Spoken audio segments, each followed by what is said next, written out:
Have you ever wondered what it'd be like to own a private rail car? Today on the Roundhouse, we talk to the president of AAPRCO. All aboard!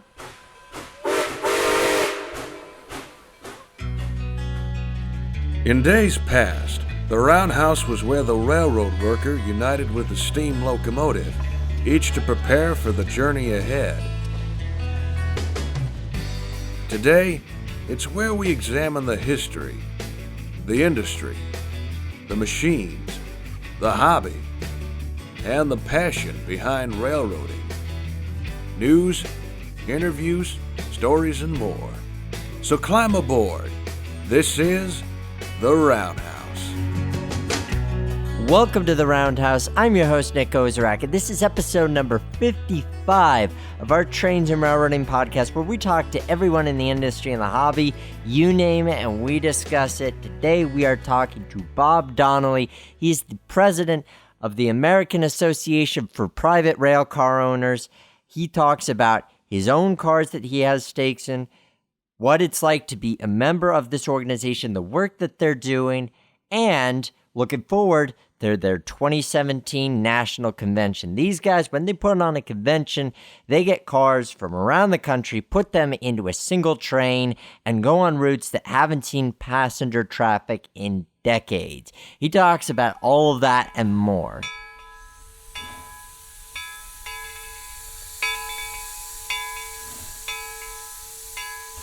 Our guest today is the president of the American Association of Private Railcar Owners, also known as AAPRCO, which is an advocacy and support group for the operation, ownership, and enjoyment of private passenger rail cars. Please welcome to the Roundhouse, Mr. Bob Donnelly. Good morning, everyone. Glad to have you on the show here, Bob. What was your first trip aboard a private rail car? Well, my first trip was, I should explain, my cars are located in the Midwest. They're located in either St. Louis, Minneapolis, or Chicago. So my very first trip, was from Chicago to Minneapolis. And at that time, we were on the Wisconsin Central route up to Minneapolis, and it was a lot of fun. In the winter, these cars go to Salinas, California, because, as you know, cars are full of plumbing, and you don't want to have the pipes freeze. I'm looking at the snow outside of our studio window and thinking, yeah, I wouldn't want my very luxurious private rail car staying outside in this weather right now. So what attracted you to private rail car ownership? What was the thing that made you say, I want to own one of these things? Well, I should start by saying my interest in railroading stemmed from traveling on trains with my father around the country and the world, both in short lines and in regular passenger service. We also had a steam engine layout around our house. We were the only house that was on both sides of the track, and we allowed others with their model steam engines to run on them as well. And so either I had to leave home or I had to love trains. And obviously I began to love trains. And I always wanted to take my children on a private car so they could see the United States and the world as it should be seen, not at 30,000 feet, but right on the ground. And I've never regretted it.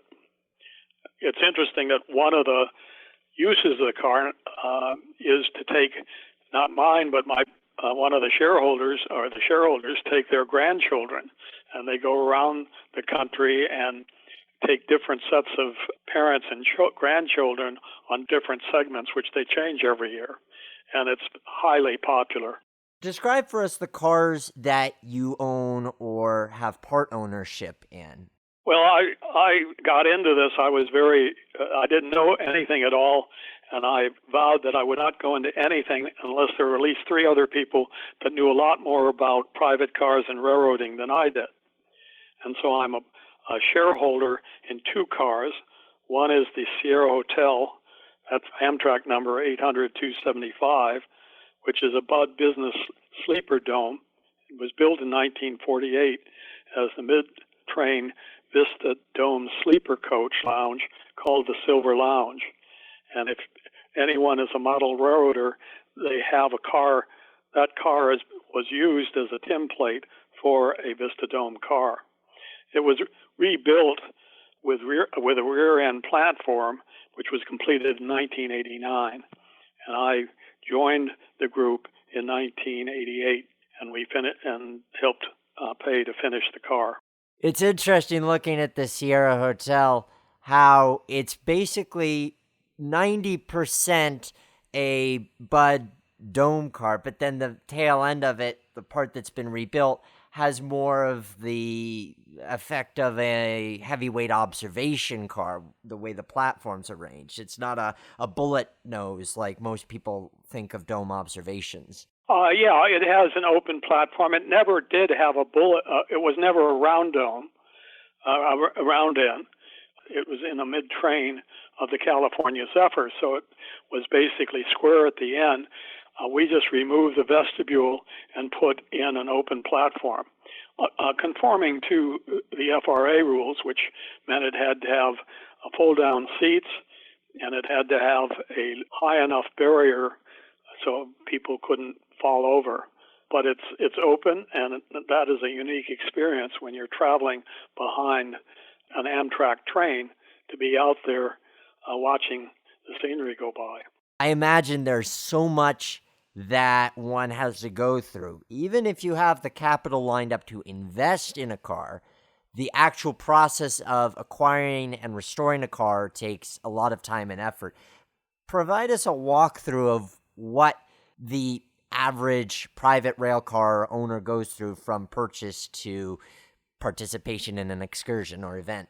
Well, that's very hard. What I would recommend is they go to the website of AAPRCO, which is aprco.com, and they have a 30-odd page statement on what it requires to own and restore a car. You have a multiplicity of regulations that you have to conform to even before you even put it on the tracks. You have to have it certified. You have to have it inspected. What we largely did is we bought cars that had run and had been active on the railroads. One was used as a crew car. It came in what I would say is reasonably travel-worthy shape. I'm hesitant to go through the details because one would take too long, and second of all, there is a very precise procedure you have to go through. That and the fact that these rail cars, which are typically at least 50 years old, if not older, have experienced so much service throughout their working life. Even if they're in decent shape by the time you purchase them, there could still be a lot to go through. But plenty of cars that are 90, 100 years old, those involve much more extensive restoration, even aside from all of the regulations. Well, the big issue we found is that, you notice I mentioned that these were Bud cars. That meant that the cars had a stainless steel shell, and there were other stainless steel cars, but they were built by Pullman and the others, and they didn't have the Bud patent. And so they had a carbon steel frame with stainless steel around it, and that causes electrolytic reaction that leads to deterioration. So the first thing we did is look for a stainless steel car which was built by Bud. That eliminated a lot. We learned that you get what you pay for. So ideally you look for a car that has been Amtrak certified, which meant that it had to conform to all the regulations that are required in order for the car to become roadworthy. So all we had to do is to refurbish it and then get it recertified. I was a hardy boy. I was lucky that I had shareholders. One ran a short line railroad, so he was very familiar with what was necessary. What I would recommend is that whoever starts that, first of all, goes on one of the convention trips or goes on the trips with the private railroad cars and talk to the people and learn from them what is necessary, as well as establish a group of people that you can go back to if you run into a problem. I did not do that, but I was very lucky. Since that time, every time I've gone on a convention trip, I've learned something. I've learned something at the convention when they discuss cars. and they discuss the issues, and they discuss the safety issues. But that is, in my opinion, a sine qua non in order to go in and own a railroad car of your own. Sometimes I often wonder if it wouldn't be more fun just to charter the cars and have someone else worry about that. And plenty of people do just charter the cars for that reason. We have a group of loyal charterers who we vetted so we know that they conform to the safety requirements and everything else. And I think they get the best of the deal of all. Food for thought for those who want the private car experience without all the workload and massive expense that can come with owning one of these cars. For those who are brave and say they want to embark on this journey, though, at least there is your organization. What does AAPRCO provide for its members? How does it help charter car owners with restoration and operation? Well, first of all, we liaise with Amtrak. This is usually focused around our specials, but every time we have a call, which we have at least once a month, we discuss issues. We learn about what new regulations are coming down. We have representation on some of the organizations, the multitude of organizations that affect railroad car regulations. And we work out how railroad cars will be handled on the freight lines and by Amtrak. That is a big deal because you cannot generally use a railroad car unless you're hooked up with Amtrak. We have run our cars on some of the regional short lines, but that's the same kind of requirements often that Amtrak has. We also provide insurance for cars that go on the railroad, and that's a big issue. That would be a big issue. We constantly hear about the difficulties that liability and accountability provide for in the 21st century.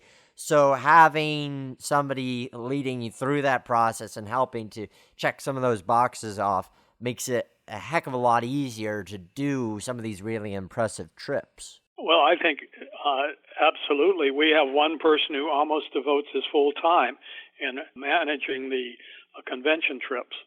With him, we usually have a volunteer from the area that also works together to make sure that the trip goes well. Or if there's an issue, at the last trip, which was to Spokane, Washington, one of the cars halfway through the trip was bad ordered because of one of the wheels. And we were able, through our contacts with the freight lines and with some of the short lines, to get the wheels replaced, and so that there was no undue delay in continuing the trip. That's a really important service to provide, sort of like OnStar for the railroad. Well, if you're bad ordered and you don't have that kind of support system, Amtrak or the short line is just required to put you on the siding wherever you are. And that can be a very difficult situation. How does your organization work to connect people, whether they be rail fans, prominent public figures, or the general public, with railroad history? Because there is so much history in these cars. The primary purpose is to encourage people to ride in one of the private cars to see what it was like. And we charter the cars. We advertise them. We put out a annual charter guide that lists all the cars. Myself, even though I'm a car owner, my hope is in the future to ride most of the car owners' cars because everyone is a different experience. Our cars are modern, relatively speaking, and so it's like riding in the trains during the period of the 50s. But it's also fun to ride in one of the cars that was owned by, as you point out, was either a private business car or was a car that was owned by someone who was a head of a business and used that to get around the country. And those cars, we call them heavyweights, are some of the most beautiful cars I've ever seen, from the wonderful wood paneling to the china, original china from the cars and the silverware. It's just wonderful. For a lot of rail fans whose exposure to private rail cars is they'll see one tacked onto the back of an Amtrak train go by their hometown. It's easy to think that a private car is a private car is a private car because they're all quote unquote old or they are all historic. But the personality that these cars have inside, I imagine could be a really interesting time capsule of that specific era of which it was traveling the rails, or some car owners who will completely modernize their car to more of a 21st century vibe. You get quite a range, I'm sure. We do, and each car has a history. When you go sign on as on one of the charters, they're there and they usually tell you about it. The only problem I have is that each car tends to have its own chef, and I have to, after I go on a trip, I have to do twice as much exercise in order to lose all the weight that I gained on the trip. That's a good point. The food that one could experience on a private car trip is really exquisite because it's just so different to have the food prepared fresh. And there it is, and you're traveling the rails. I know from my own adventure a couple of months back aboard a Pennsylvania Railroad observation car, the Steel City Limited, it was a very different type of eating experience than I'd ever had on regular Amtrak. I can assure you it is. I've ridden on both, and I have to tell you that it's totally different.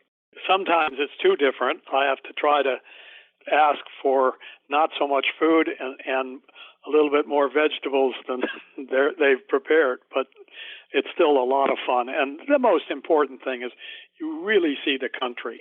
I mean, this last trip to Spokane, we went through Montana. We stopped at Livingston, which had never had passenger traffic there until we came. And it was wonderful. We stopped there. We went to see Yellowstone National Park as part of the convention. And we also saw Livingston. And it was a lot of fun. And we went through country that you just wouldn't go through otherwise, unless you're on one of the interstates. And if you're on the interstate, the driver is too busy focusing on the highway rather than the sights.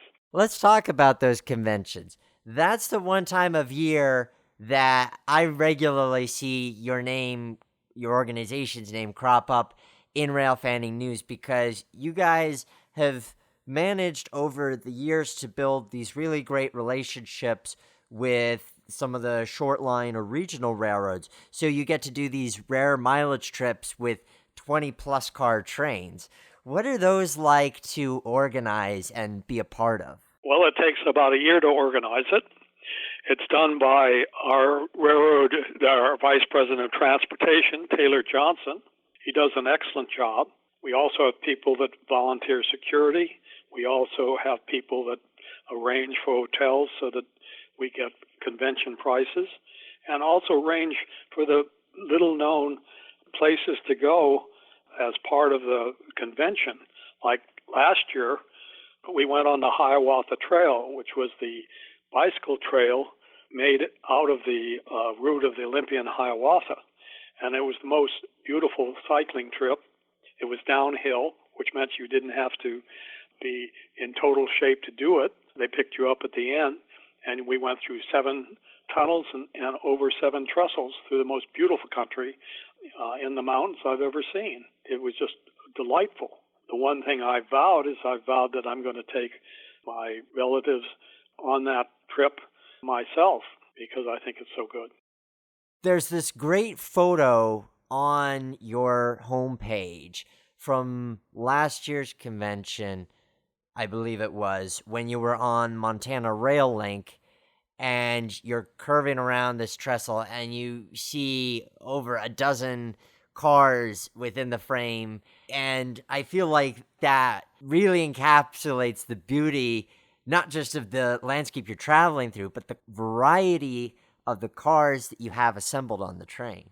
Well, it's fun, and you are allowed to go through the cars from 10 to 12, 2 to 4, and it's just a total railroad experience, and an experience through the various eras of railroading. You're gearing up this year for 2017's convention, which is going to be in Burlington, Vermont.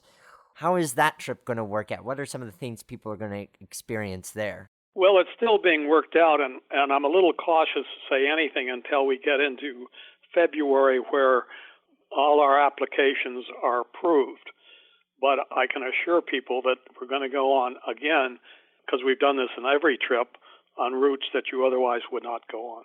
My hope is that we go around Lake Champlain, but we will see. I've always been surprised on these trips, and I've been on every one of them since 1989, and the experiences are priceless. It'll be interesting then to see what surprises 2017 has to offer. You mentioned that during these conventions, people have the opportunity during certain hours to walk through all the cars, and you yourself have traveled on a bunch of these cars, Bob. So I'm curious, with the wide variety of passenger equipment that people convert for private cars, you have observations, you have domes, you have sleepers. Heck, you even have some people who convert baggage cars for private use. The range varies greatly. What is your personal favorite type of car in terms of the arrangement? What are the ideal ingredients for you that the ideal private passenger car has? I'm biased because I'm a part owner of two Vista Domes. So I love Vista Domes because you have a 360-degree view. Having said that, I also like open platforms. There's nothing that beats the old business car for the luxurious interiors. I mean, when you are in the center of mahogany or specially treated cedar or something what was ever done by the original owner, I mean, it's quite an experience. I look for comfort. Of course, you've got to realize that I have a wife that likes to be very comfortable, so that she, first of all, wants to know that the beds are nice and the bathrooms are nice and all the rest. But that's sort of a foregone conclusion. I like both experiences. Yeah, I guess you like what you have, but you are a little bit envious of what you don't. And that's why I'm also planning in the future, based on my time availability, to go on some of the charters of the older cars. It seems, too, that within the past 10 years, the Class I railroads have started to follow your organization's example. You have Norfolk Southern, who in 2006 introduced their office car train, complete with Streamliner F units on the point. You have CSX with theirs. Everybody has some form of office car train. Have you personally experienced any of these, or do you know anyone who has? And if so, what's the difference between those types of office cars and the ones that people use as private cars recreationally? They tend to be more modern. They tend to be more like our cars. In other words, they're cars of the 60s, 50s, late 50s. Some of them are set up with conference rooms because they're also not only used to entertain their people who provide the loads that they carry, but they're also used for business. I have to be careful because I know a variety of the freight lines, and the private trains that they have are as varied as often as our cars, although they're all more contemporary. That's because they're also used so much. I can say without exception their service is immaculate. But we try to provide the same level of service on the private cars. It's sort of a point of pride when we're able to allow the public to come to our car parties. One of the sad issues we've run into is very recently the freight railroads, because of our location, have restricted our ability to open cars in the convention towns. In the past, we've generally done that so people from the area can see the private cars. What I've liked about that is that you'd go into the different cars and each chef was trying to outdo the other one. What I didn't like about that is I usually gained about 5 pounds, so I tried to minimize my stay in any individual car. Well, with a long train, fortunately, it kind of helps to motivate you to say, oh, I got to try the next car /chef. I got to try the next car /chef. And it's great that you try where possible to have these public opening so the general public can just come on and see these cars. Because for many people, especially in the towns that aren't served by passenger rail, this may be their first time stepping aboard any type of passenger train, and introducing them to that, especially the level of quality that people like you invest in their cars and their staff, that's got to be very important for helping to progress the hobby. Well, Nick, I realized what a difference there was in time. I usually go, if we charter a car to somebody, and it's the first time, I usually go to introduce myself. And I was in our cars, and it was a grandparent that was taking her grandchildren. And one of the kids said, "You can't go." And I said, "Why?" She said, "I can't find the seatbelt." And I had to explain to her that that wasn't necessary. Oh, wow. That shows how important this type of outreach is then. Yes, and we had other things. I mean, the kids, we found that they loved playing war from the upper and lower berths, pillow fights, and so I had to also levy some policies that could be only kept in the car that the children were in, and they could not go bother the adults. Usually in our cars, we have the adults in one car and the children in the other. Sounds like a good plan. And then you just send extra members of your cleaning crew to the children's car after it's all said and done. But it's really a unique experience. And you see, we're constantly striving in AAPRCO to open restrictions on stations. Sometimes they're very reluctant to have too many private cars there, or sometimes they're even reluctant to have any. And so we're in a constant fight to open them. Where it's necessary, we'll even spend some of our own money to help open it. We also run into blackout dates on a certain time of year because of the heavy load from regular passenger service. They restrict private cars, and we're trying to constantly battle to keep those places open. But it really is a unique experience, and we want to share it with as many people as we can. In terms of getting the younger generation connected with it, the challenge that exists with private car ownership or chartering is that it can be very expensive, especially with ownership. So it's difficult for people, I imagine, under the age of, let's say, 40, to be able to afford to get into this particular world. But do you see examples where perhaps certain car owners have kids in their family who help with restoring or operating the car, or organizations that are encouraging youth to volunteer? Are there ways that you're seeing that the next step is being taken from kids just being able to see the interior or ride one trip to becoming a regular part of a crew? Well, we have classes of membership in AAPRCO. We have an A class, which is for people who own Amtrak certified cars, and that's at one price. That's $500 a year. Then we have B, which is non-Amtrak certified, and those are cars that usually are running on short lines, or they're cars that are in the process of being renovated, and that's $150. And then we have associates that do not own or operate a car at $90. All of them get our magazine, Private Varnish, which carries charter advertisements and also is an excellent source of great trips because it's full of pictures of former trips and with comments of what the passengers or the charterers liked about it. And it's a way of just getting connected, and that's very important. Some car owners, their children want it, and they've made arrangements. I know in our cars are going to be inherited by our children, those who want it. And other car owners have said, well, if something happens to us, we'll give it to an association to run. And I'm a great advocate of partial ownership because it's not so much the cost, and people talk about the cost, and I'm not trying to underplay the cost, but it's really the time commitment. It's like a boat. People who have owned boats tell me they always overestimate how much they're going to use it. And association is a wonderful way to use it and also to share the time commitment. so you don't feel obligated to do something when you don't want to or can't. I sometimes am upset that some of our shareholders are using the car at a time when I'd like to, but that's very rare.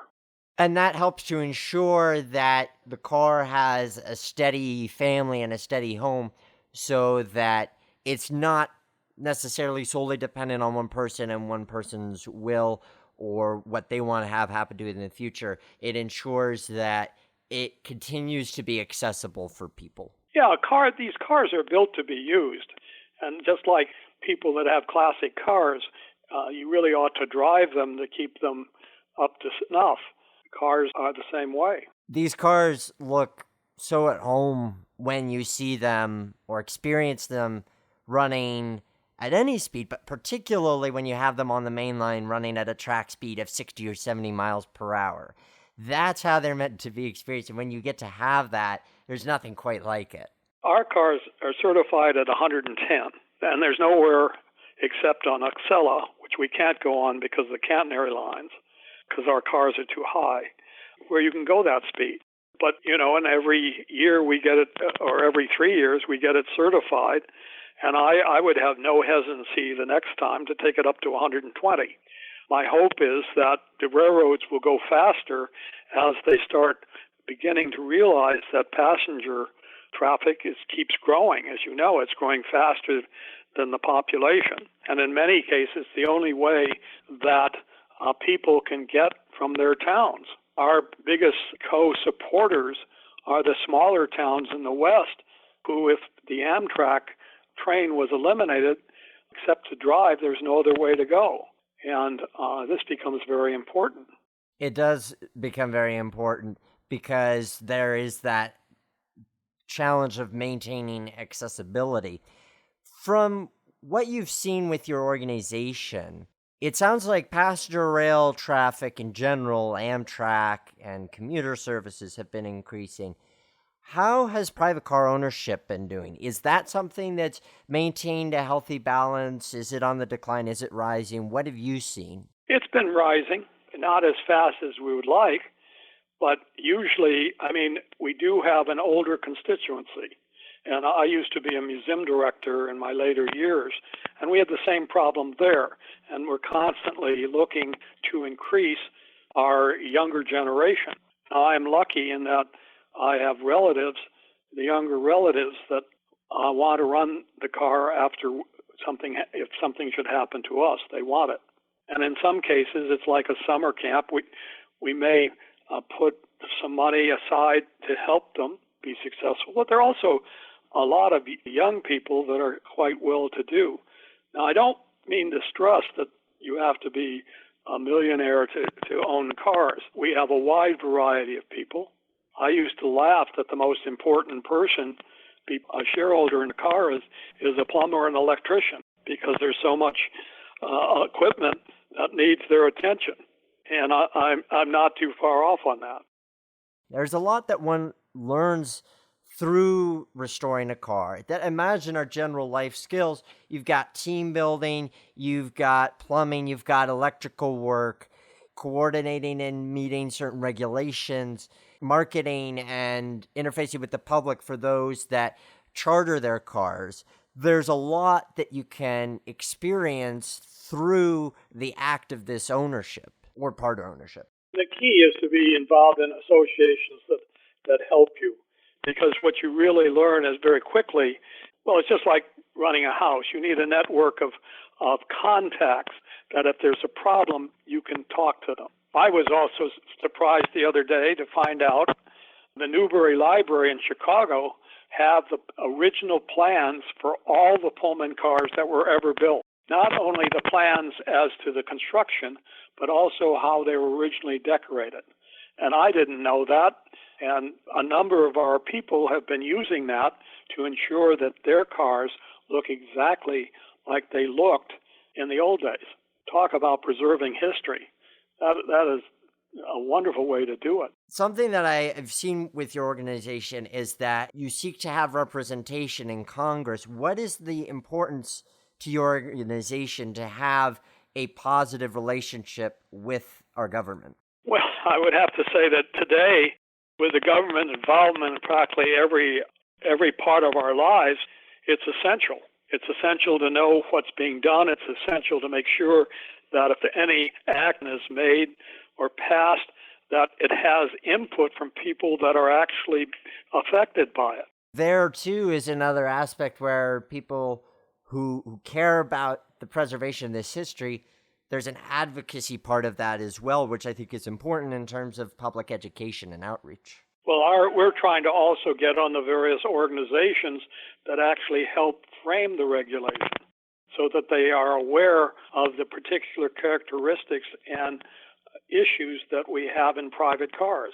I'm sad to say, without someone actively involved, they wouldn't know that. When you look at the future of private railcar ownership and your organization, where are the places you'd like to see AAPRCO go, and how would you like to see the hobby expand? Well, I would like to see it preserve this part of history. I'd like to see it expand. I'd like to see that we're able to encourage both the freight railroads and Amtrak to realize that it is important to open more and more stations and places. As Amtrak expands, we hope to expand. We were very much an advocate of preserving the old route of the Santa Fe Super Chief, and we worked with the states and with the local governments to do so. We also are helpful in helping persuade Amtrak and the freight lines to open the line that was that had been closed in the past from New Orleans to Miami, or at least I should say from New Orleans to Florida, so that you can get into Florida and then from the northern part of Florida down to Miami. And that's work that affects people beyond private rail car owners and even beyond rail fans. That affects the people who depend on those trains for work, for visiting family, or for whatever reasons they have. I'm interested in all types of passenger service. As you know, some of the freight lines or lines are running heritage fleets, and I'm just as happy about that. I'm not happy where they tend to say, well, we're running a heritage fleet and you can't run a private car, but they'll learn. The one advantage of a private car is that the individual is paying the capital expense and everything they get is sheer profit. Good deal for everybody involved. Amtrak in particular must really appreciate the relationship that they have with your organization and vice versa. You appreciate the relationship with them because they provide so much as far as your ability to do these trips. Well, we do, but like any bureaucracy, there are problems that we have to constantly confront or face. And it's been only in the last few years that we've had policies like a regular telephone call every month at least, where we can discuss common issues of safety, to make certain that people are taking responsibility for their actions if they're on a freight line or in a station. We're very strict about that and have to be.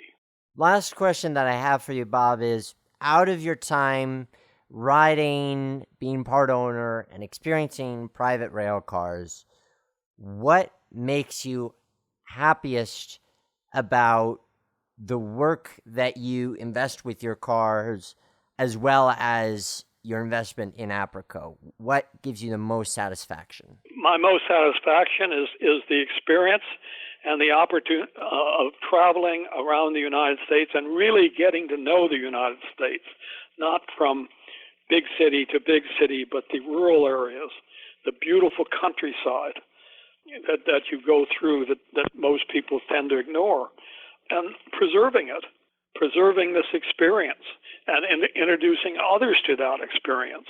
I mean, when we went to Livingston, I'd never been there before.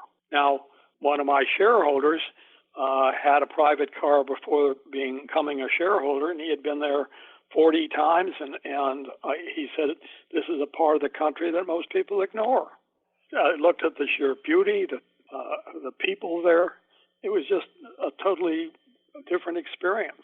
A very different perspective on being able to see the country and those small towns. That's the bread and butter of what we've got. Yes, and the beauty of the countryside. My favorite trip, if you ask me to pick one, would be from Chicago through the Rockies to San Francisco, or through Glacier National Park on the Empire Builder route. I not only liked the mountains, but I also liked the Zephyr route, the Utah, that wonderful countryside with the weathered sandstone monoliths. It's beautiful. And the one thing I like about being on a private train is you can pick the time so that you go through when the best scenery when you can see it.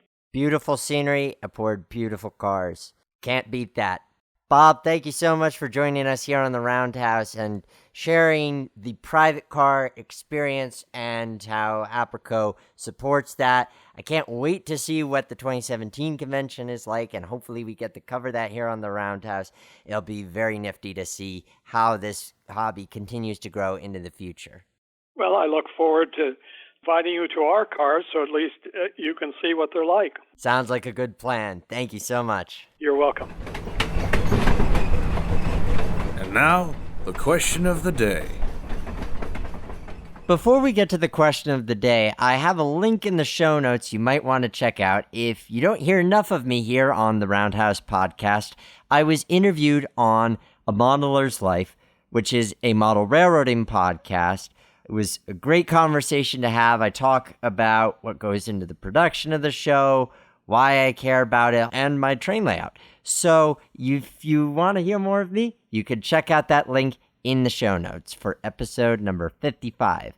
Last time on the Roundhouse, we were talking with Jim Ward, an engineer with over 50 years of experience driving trains in Australia, particularly long ore trains. And so I asked you guys, what is the longest train you've ever seen?